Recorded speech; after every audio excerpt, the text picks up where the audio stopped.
తెలంగాణ ప్రజలారా అందరికీ నమస్కారం. నేను మీ కట్టా కార్తీక్. బీసీల కోసం ఢిల్లీ వెళ్తున్నాం. 42% రిజర్వేషన్లని సాధించి తిరిగి వస్తాం. ఇది ముఖ్యమంత్రి రేవంత్ రెడ్డి గారు, మంత్రులు, కాంగ్రెస్ పార్టీ సంబంధించిన పెద్ద మనుషులు అందరూ చెప్పిన మాట ఇది.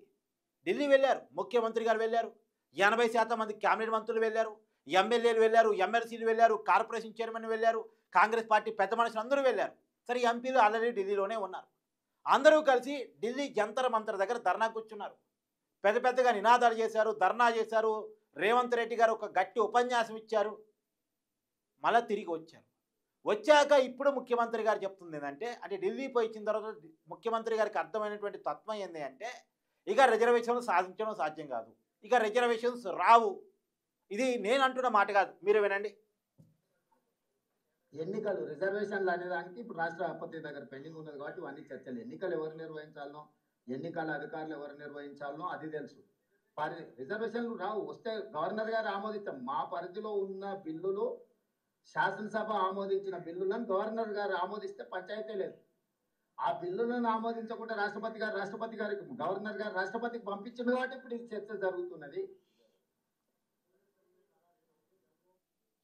ఇప్పుడు చాలా క్లియర్గా ఏదో సినిమాలో ఆఖరి రాగం అంటారు కదా, ఆఖరి రాగం పాడేశారు. రిజర్వేషన్లు రావు, రిజర్వేషన్లు లేకుండానే రాకుండానే లోకల్ బాడీ ఎన్నికలకి ప్రభుత్వం వెళ్ళబోతుంది, కాంగ్రెస్ పార్టీ వెళ్ళబోతుంది. ఇది రేవంత్ రెడ్డి గారు సెలవిస్తున్న మాట. అంటే చాలా పిక్చర్ క్లియర్గా రిజర్వేషన్ల సాధన అనేటువంటిది ఇప్పుడు లేదుగా అని చెప్పదలుచుకున్నారు. ఇది ఢిల్లీ పోయే ముందు రేవంత్ రెడ్డి గారికి తెలవదా? మరి ఢిల్లీ సాధనలో ఎక్కడ వైఫల్యం జరిగింది? ఢిల్లీ పోయి రాష్ట్రపతిని కలిసింది లేదు, ప్రధానమంత్రిని కలిసింది లేదు, కేంద్రాన్ని మెడలు ఉంచింది లేదు, కేంద్రాన్ని ఒప్పించింది లేదు, రిజర్వేషన్లు సాధించింది లేదు. ఎక్కడ లోపం జరిగింది? రేవంత్ రెడ్డి గారు చెప్తారు రాష్ట్రపతి అపాయింట్మెంట్ ఇవ్వలేదు, అది తెలంగాణ ప్రజలకు జరిగిన అవమానం అని అంటారు. కానీ రాష్ట్రపతి అపాయింట్మెంట్ ఎందుకు రాలేదు అంటే, నిజానికి రాష్ట్రపతి దాకా వద్దు, నీ కాంగ్రెస్ పార్టీ అగ్రనాయకుడు ఢిల్లీ ధర్నాలో రాహుల్ గాంధీ ఎక్కడ?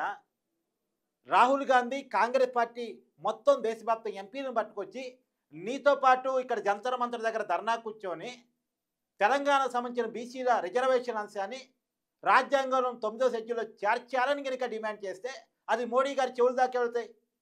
రేవంత్ రెడ్డి గారు మాట్లాడితే మోడీ గారు పట్టించుకోకపోవచ్చు, కానీ లోక్సభలో విపక్ష నేత, కాంగ్రెస్ పార్టీ సంబంధించిన అగ్రనేత రాహుల్ గాంధీ గారు మాట్లాడితే అది ఖచ్చితంగా కేంద్రం చెవుల్లోకి వెళ్ళే అవకాశం ఉంటుంది. రాహుల్ గాంధీ చేత ప్రైవేట్ బిల్ ఎందుకు పెట్టించట్లేదు? పార్లమెంట్లో, లోక్సభలో ప్రైవేట్ బిల్ పెట్టించవచ్చు కదా. నిజానికి కాంగ్రెస్ పార్టీ చేసిన ఈ ధర్నా కార్యక్రమానికి ప్రభుత్వం మొత్తం పోయింది రాష్ట్రం నుంచి. కానీ కాంగ్రెస్ పార్టీ అగ్రనాయకత్వం రాహుల్ గాంధీ కానీ, ప్రియాంక గాంధీ కానీ, ఈవెన్ వాళ్ళ పార్టీ అధ్యక్షుడు ఖర్గే కానీ ఎవరూ రాలేదు. రాహుల్ గాంధీ రాలేదంటే ఏదో కోర్టు పని చెప్తున్నారు. మరి ప్రియాంక గాంధీ ఎందుకు రాలేదు? ఖర్గే గారు ఎందుకు రాలేదు? రావాలి కదా, వాళ్ళు మాట్లాడితే కదా లోక్సభలో, రాజ్యసభలో ఒక ఎజెండా క్రియేట్ అవుతుంది. ఆ ఎజెండా క్రియేట్ అయితే చర్చ జరుగుతుంది. చర్చ జరిగితే ఎందుకు తెలంగాణలో బీసీలకు రిజర్వేషన్ అవసరం అనేది దేశవ్యాప్తంగా అందరికీ తెలుస్తుంది. దానివల్ల కేంద్రం మీద ఒత్తిడి పెరుగుతుంది. ఆ ఒత్తిడి పెరిగినప్పుడే కదా నీకు రాష్ట్రపతి దగ్గర బిల్లులు ఆమోదం పొందినా, లేదు గవర్నర్ గారి దగ్గర ఆర్డినెన్స్ ఆమోదం పొందినా. ఎందుకంటే రాష్ట్రపతి గారు రాజ్యాంగ పదవి కావచ్చు, కానీ ఖచ్చితంగా కేంద్ర ఒపీనియన్ ప్రకారం ఉంటారు కదా. గవర్నర్ గారు కూడా కేంద్ర ఒపీనియన్ ప్రకారం ఉంటారు కదా. గవర్నర్ గారు తన దగ్గర ఉన్న ఆర్డినెన్స్ని కేంద్ర హోంశాఖ న్యాయ పరిశీలన కోసం పంపించారనేది వినపడుతున్న చర్చ. కేంద్రం ఒప్పుకోకుండా ఈ బిల్లులకు ఆమోదం లభించదు అని రేవంత్ రెడ్డి గారికి తెలవదా? మరి కేంద్రాన్ని ఒప్పించాలంటే పార్లమెంట్లో పోరాటం జరగాలన్న విషయం రేవంత్ రెడ్డి గారికి తెలవదా? పార్లమెంట్లో పోరాటం జరగాలంటే పార్లమెంట్లో ప్రతిపక్ష నాయకుడిగా ఉన్నటువంటి ఆ హోదాలో ఎల్ఓపిగా ఉన్నటువంటి రాహుల్ గాంధీ గారు ముందు ఒప్పుకోవాలన్న విషయం తెలవదా? మరి ఏరి రాహుల్ గాంధీ గారు? ముందు జరగాల్సిన మొదటి స్టెప్పే జరగలేదు. ఢిల్లీ ధర్నాకి ముందు లోక్సభ విపక్ష నాయకుడు ప్రధానమంత్రి గారంటే రారు. ఆయన వినాలంటే ఆయనకు వినపడేలా మాట్లాడగలిగే లోక్సభ విపక్ష నాయకుడు రాహుల్ గాంధీ రావాలి, మాట్లాడాలి. అది రాకుండా ఎలా వస్తుంది? ఢిల్లీ 42% రిజర్వేషన్లు ఎలా సాధ్యమవుతుంది అనుకుంటున్నారు? ఇవన్నీ తెలియకనా రేవంత్ రెడ్డి గారికి తెలుసు. జనాన్ని మోసగించే ఒక ప్రయత్నం, బీసీలను మోసగించే ఒక ప్రయత్నం. ఎందుకంటే బీసీలు అంటే ఒక ఓట్ బ్యాంక్. ప్రధానమైన ఓట్ బ్యాంకు. ఇప్పుడు లోకల్ బాడీలు సర్పంచులు గెలవాలి, ఎంపీటీసీలు గెలవాలి, జడ్పీటీసీలు గెలవాలి. స్పీకర్ గారి కనుక అన్నతో పెట్టి పిటిషన్ వస్తే ఉప ఎన్నికలు గెలవాలి, జూబ్లీహిల్స్ ఉప ఎన్నికలు గెలవాలి. మేజర్ ఓటర్స్ అంతా బీసీలు.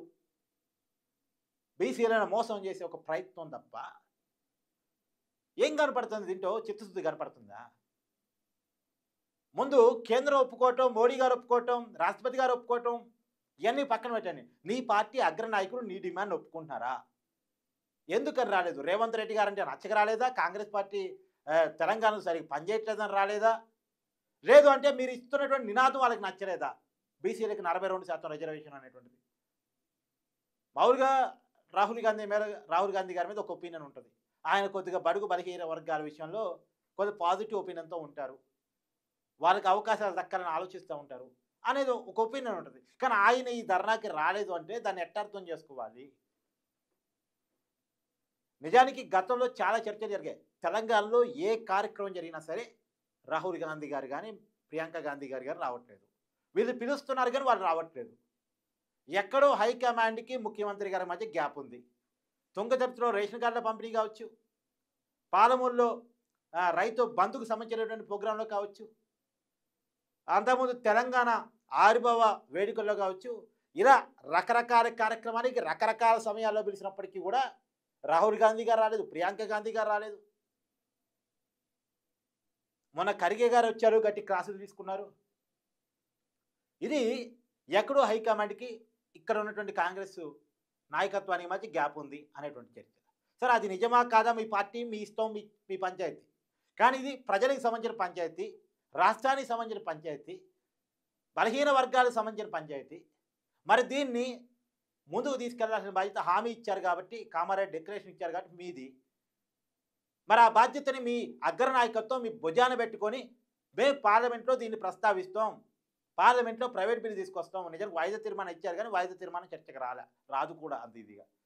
ప్రైవేట్ బిల్లు పెడితే కొంచెం చర్చ జరిగే అవకాశం ఉంటుంది. మరి ఆ ప్రైవేట్ బిల్లు వైపు ఎందుకు ఆలోచించట్లేదు కాంగ్రెస్ నాయకత్వం? ప్రైవేట్ బిల్లు గురించి ఆలోచించాలంటే కనీసం ఫస్ట్ రాహుల్ గాంధీ గారు వీళ్ళ ధర్నా కాడికి వచ్చి వీళ్ళు చెప్పే మాటలు, వీళ్ళు వినిపించే నినాదాలు, వీళ్ళకి సంబంధించిన అంశాలు, రాష్ట్ర ప్రభుత్వం ఏం ఆలోచిస్తుంది ఇవన్నీ తెలుసుకోగలగాలి, వినగలగాలి, మాట్లాడగలగాలి. దాన్ని చేసిపోయి పార్లమెంట్లో ప్రస్తావించగలగాలి. ఎక్కడది?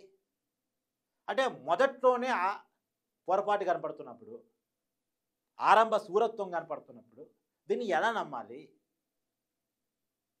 నిజానికి ఇప్పుడు అంటే కాంగ్రెస్ పార్టీ తరఫున మేము ఇస్తామంటారు. అది కాదు కదా. అన్ని రాజకీయ పార్టీలతో చట్టబద్ధంగా ఇప్పించుకునేటువంటి హక్కు కావాలనేది బీసీలు అడుగుతున్నారు.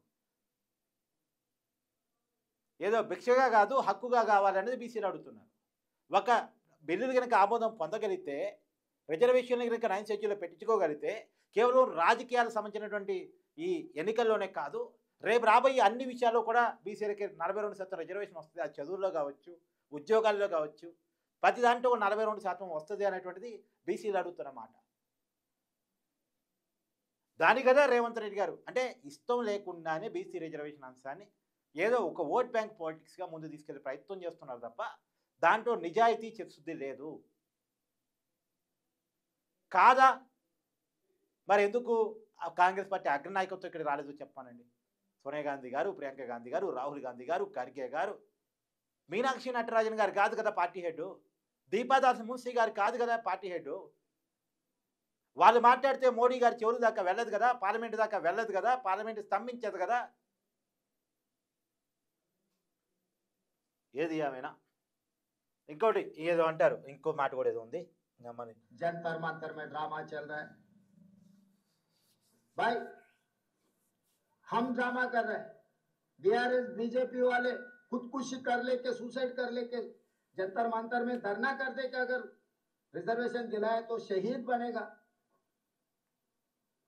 एक बीआरएस వాళ్ళు బీజేపీ వాళ్ళు बड़ा బీఆర్ఎస్ వాళ్ళు బీజేపీ వాళ్ళు జంతర్ మంతర్ దగ్గర సూసైడ్ చేసుకోవాలట.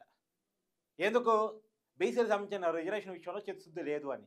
మరి వీళ్ళ చిత్తశుద్ధి ఏంటి? వీళ్ళ చిత్తశుద్ధి ఏంటి? ఎవరు జంతర్ మంతర్ దగ్గర సూసైడ్ చేసుకోవాలి? నేను రేవంత్ రెడ్డి గారి లాగా మాట్లాడలేను, మాట్లాడకూడదు కూడా. జర్నలిస్ట్గా మాకు కొన్ని ఎథిక్స్ ఉంటాయి కాబట్టి కొన్ని పదాలు వాడచ్చు, కొన్ని పదాలు వాడకూడదు. కాబట్టి అది జనమే డిసైడ్ కావాలి.